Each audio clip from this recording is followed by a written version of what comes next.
of wrongdoing, the wrong use of the tongue, and God said, put it there.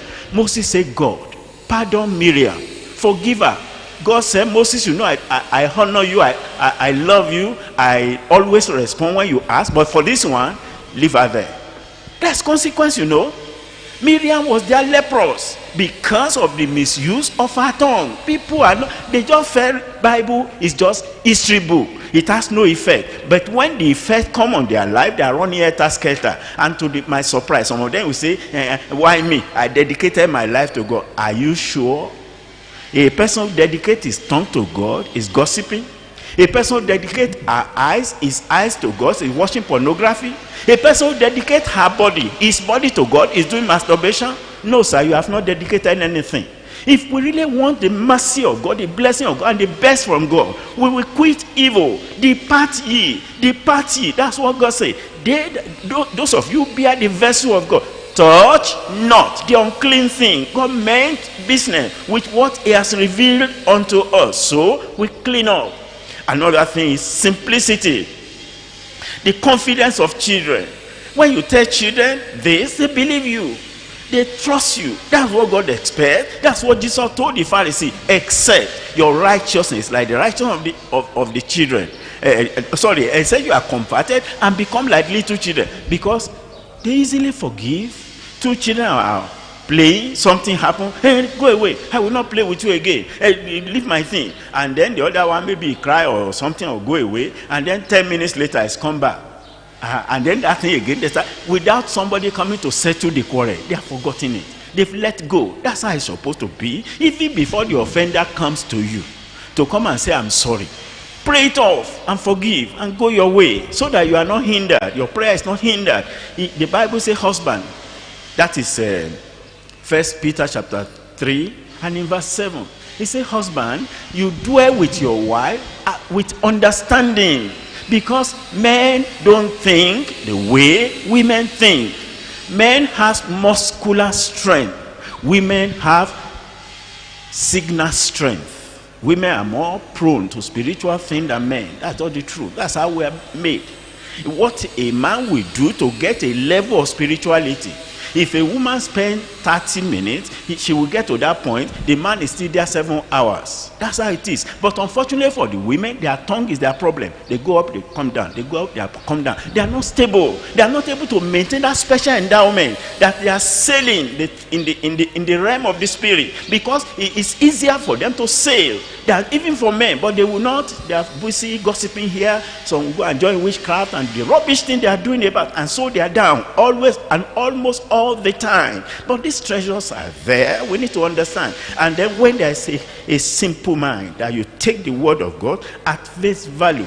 God said this should not be done, never in my thought, not to even talk of touching it, not to even talking of doing it. If everybody wants to do it, they can do it. For me, no, because God said it should not be done. And that is what the Bible has commanded.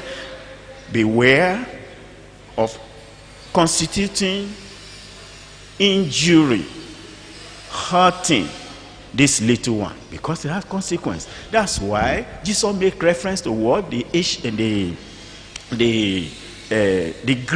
Grecian and the Assyrian Empire used to do. When somebody is convicted of crime, they will tie a big stone on the neck of the person, carry the person to maybe like Indian Ocean somewhere, throw the person in the water so he can sink and cannot escape death. And so Jesus said, that's exactly when you injure these little children. And by little children, it extends to young believers. And you gossip, you say something that scandalizes them, hurts them, and they are distressed and disturbed and anxious. And you batter their life. And you think you go scot-free. Heaven watches over that. And he said, you merit death. So that's why we should be careful.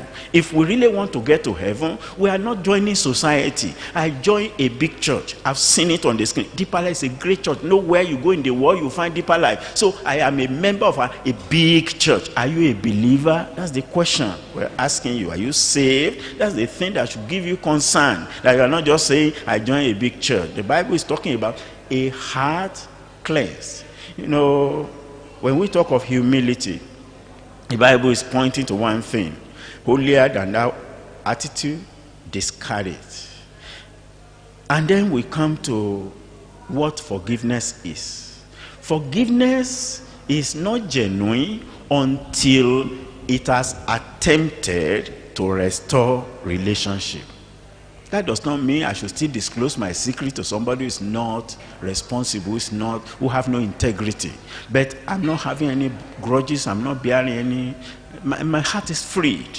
And it's not only members of church. I've shared my experience with you, how a leader in this church went and told some funny stories around, and the thing cost me almost 3 years in pain and agony. And it was an experience I cannot forget. But it hurt so much that I have to fast and pray for 3 days, 3 nights for his sake. And what was my prayer? That God will take away the hatred in my heart against him, because what he did was really very bad. And God helped me, and the whole thing was over. And it's over. We lived, we're happy, we still related together, we did things together. In fact, he himself came to do restitution, but that was much later. And after that was over. That's what we are talking about. When it hurts you, get on your knees and pray over it, so that you forgive and attempt to reconcile. In fact, Jesus put it this way. He said that you have gained thy brother. That's the aim. Look at Matthew chapter 18. Matthew chapter 18. Matthew 18 verse 15. Moreover, if thy brother shall in your heart, it's not possible. It's not possible. If you want to enjoy God, you will obey him. You put away, you offended me. Yes, we know you offended. We are not praising the offender. We are not saying the offender has done well. What we are saying is that you have responsibility not to suffer double. Number one, he has done evil against you. You suffer injury. Number one. Then number two, you have hatred. And that hatred knocks off the door of heaven, the door of mercy against you. That hatred will not allow you to get to heaven. You suffer double. Why not be wise and say, well, let me bear only the offense he has done against me and the injury, and pray and be free, so that I don't block heaven and answer to my prayer, because you suffer more than even the offense that was done against you. So wisdom demands that we follow the pattern and obey the word of God. No retaliation. Romans chapter 12 tells us that we should, as much as possible, maintain a kind of godly relationship. In fact, God said, vengeance is mine, I will repay. Now, do I have the right, honestly, to go to the high court, sit on the position of one of the judges, and say, because he offended me, I'm going to judge him, I want to sentence him? Do I have that right? What if I tried? Where will I end?